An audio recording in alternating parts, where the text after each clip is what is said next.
nothing changes.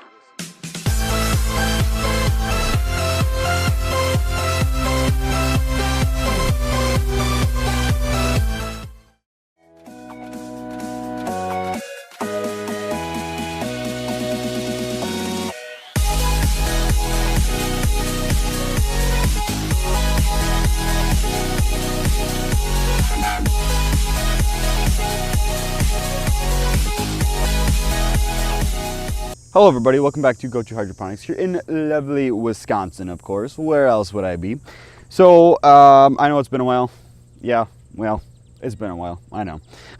I got my hydroponic tomatoes behind me and my hydroponic peppers over there. The camera's offset a little bit because it's really sunny out because it's in the morning right now. My tomatoes have been growing like freaking beast. As you see, it is literally a wall of tomatoes behind me. I had to use a ladder to get up there and trim it one day, and that was like barely enough. I've been picking tomatoes like crazy so far, and this is just the start. There's a lot more to come on here.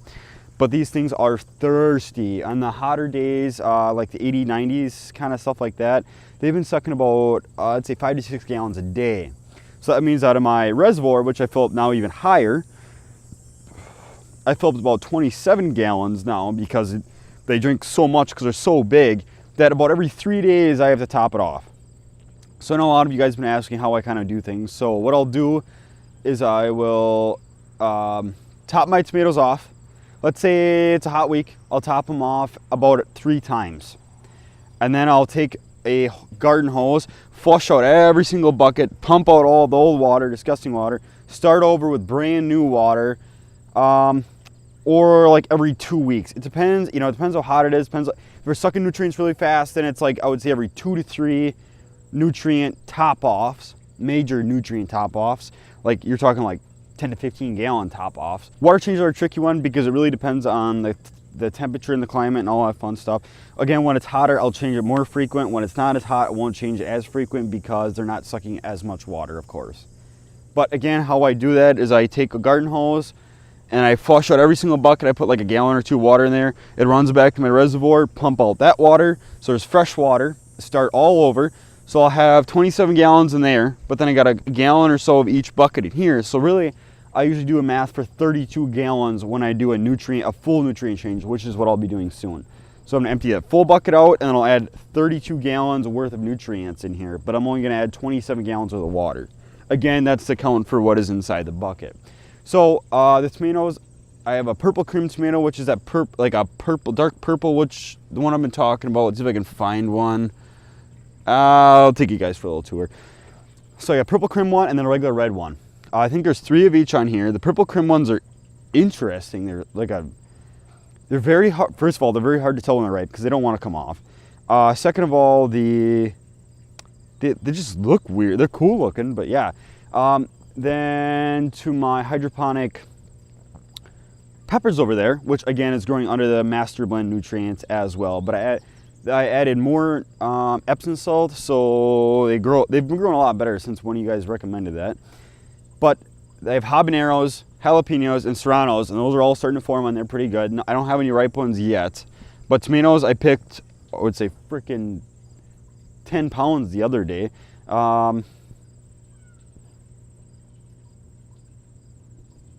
Meow. Tiger. Get over here, Tiger.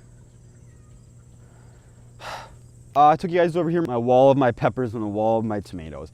As you can see, I can barely stand here because they're growing out so much, and they are tall. If I put my hand out, I can barely even reach the top of them.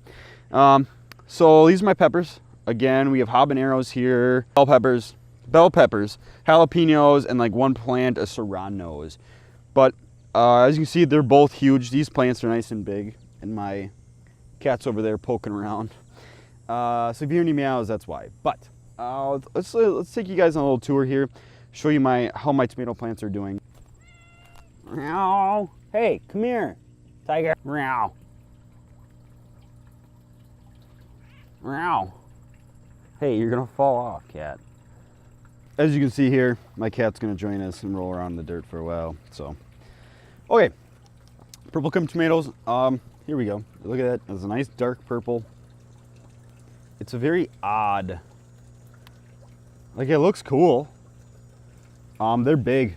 Every tomato, like all the tomatoes I've gotten off here are like, have been like a freaking pound. It's kind of ridiculous. Here's another big one. That's that purple krim one again. Here you go. Another purple krim one. Look at that. Just as big as my hand. It's kind of ridiculous. Another one back there. The other hard part about this setup is it's so hard to see where the tomatoes are.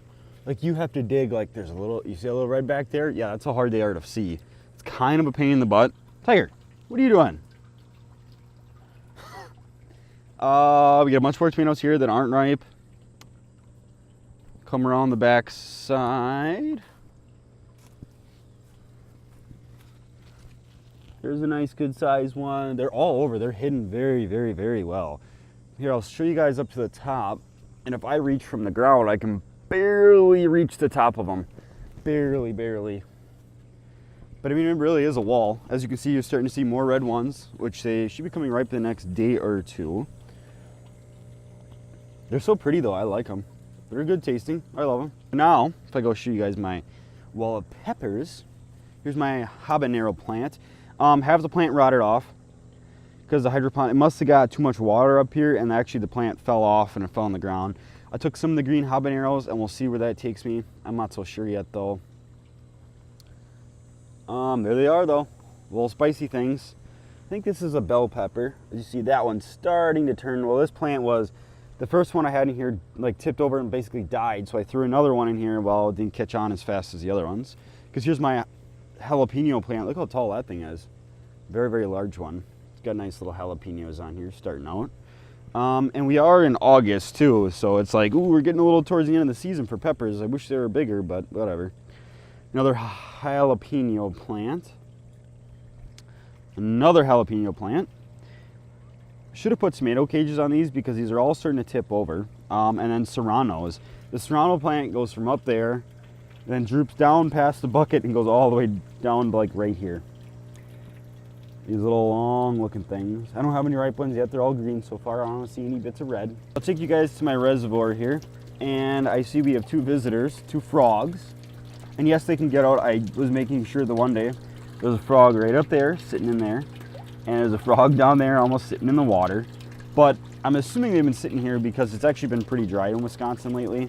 Like we could, like if we could honestly use some rain. Like it's getting, she's getting a little rough.